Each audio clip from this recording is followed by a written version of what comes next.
ఈరోజు నీ ఆర్తధ్వనులు కూడా నా తండ్రి వింటున్నాడు. నువ్వు దేనికోసం ఆర్తధ్వని చేస్తున్నావో, దేనికోసం అంగలారుస్తున్నావో, దేనికోసం నువ్వు మొర్రపెట్టుకుంటున్నావో, ఏడుస్తున్నావో, మొత్తం ఆయన సన్నిధిలో ఉన్నాయి.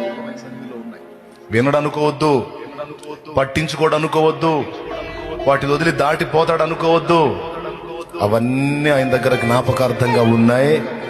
తప్పకుండా నీకు సమాధానం ఇస్తాడు ఆయన. చెప్పు, స్తోత్రం చెప్పు విశ్వాసంతో. ఖచ్చితంగా జవాబులు ఉంటాయి.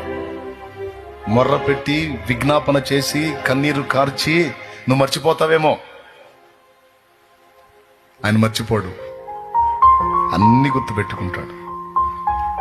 నువ్వు అడిగినయే కాదు, నువ్వు అడగని వాటిని కూడా నీకు సిద్ధపరిచి ఉంచాడు.